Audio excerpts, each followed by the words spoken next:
Hey, what's up, everybody? This is going to be a weird video, no true organization, because there's so much I'm trying to fit in real quick. This is kind of in response of, I believe it's Maro. That's his username on the YouTube. So what I was talking about with using these tips, you might already understand, was this is a MIG welding tip. This is actually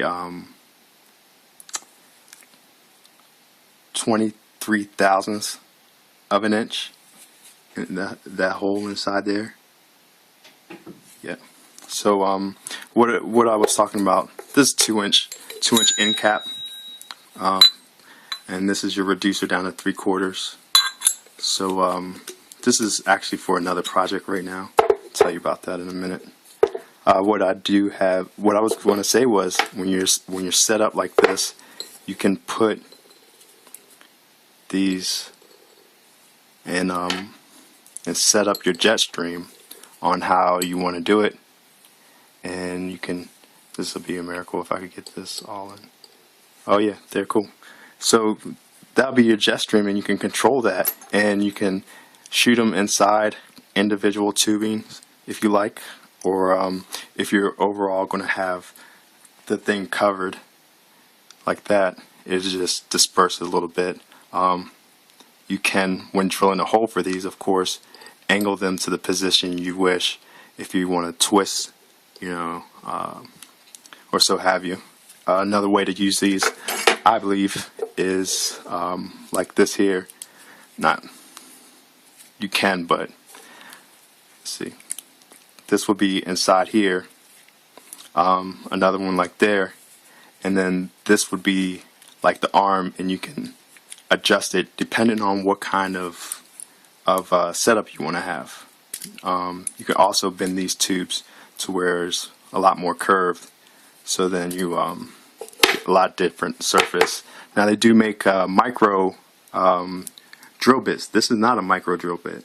This is 1/16 of an inch, which is actually a lot larger than this hole here. I don't know if you can see it. It'll just cover that right up, no problem.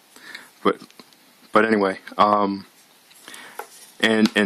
the thing about having the drill bit, which they do make, you can take the end cap and just drill a whole bunch of little holes.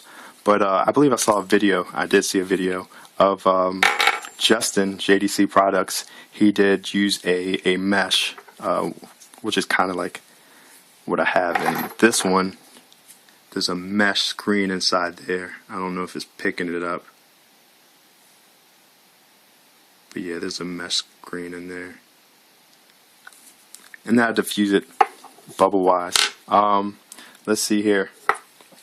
So also, what I was saying was, like, when you set this up, you can put this here, and then you can adjust the arm any way you want. And if you have a 4-way, you can have that arm in there and adjust it any way you want. I had to use a swag tool to open that up for there. But I think I'll just go with 3/8 instead of this 1/4-inch copper tubing. Now, what I also liked about these is that you could just jet stream it up, and similar to like on a torch tip here, there's this ridiculously small hole in this. You probably can't pick it up. Teeny tiny. So that just shoots a stream right inside there, and I believe it draws air up inside with it. And that's basically what I had in mind when doing something similar tube wise. Let's say with 3/4 inch or even 1/2 inch. This is something I pulled off. I posted in the next video or something. I'm gonna have to make a tool to release to take this off a little bit better, but that's what I was kind of thinking with a 1/2 inch tube or 3/4 inch tube. Just kind of like jet stream it in there, and have your heater, your honeycomb inside of there,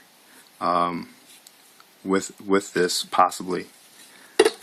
So for kind of like a flashback arrestor, I was thinking this. It seems like Maro already has a fiberglass mesh, but this one says you know, up to 2,500 Fahrenheit, and it's 1371 C. This was at Home Depot. I'm sure you can get it at Lowe's as well, or any true hardware place. Pretty dense fabric here. I can blow air through it, and also when it was wet, I was still able to still blow air through it myself. So it's pretty interesting fabric. I believe if I had a setup, if I had a sealed system, I would just cover over top, have your ceramic there, and then some kind of tubing set up like that. But anyway, I believe that was pretty much all that I wanted to get into this video.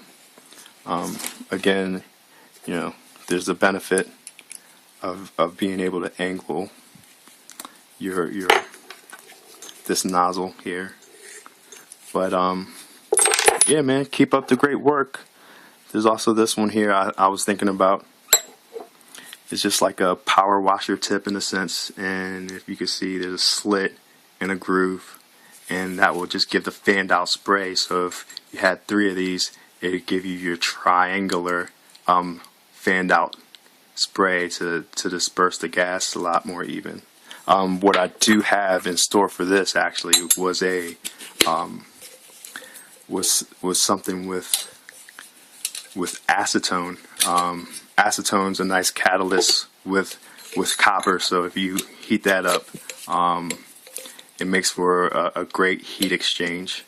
Look it up, copper and acetone catalyst. There's a bunch of videos. I actually got it from this guy, RWG42985. That reminds me, Whoopie Jump had some material from the honeycomb that was just ashes. What I had in mind was to take some of this putty here, but the temperature is pretty low on this one, 300. I glanced in the store and saw one that went up to 550 Fahrenheit, but what I was going to say was just take some of that putty, dough it up, wrap it around here, and then take some of that grounded up honeycomb powder and just put it inside of there. Or you could do it on the interior of something, and then run your gas in there, and that would heat up on the inside or the outside, and that could be some worked into some kind of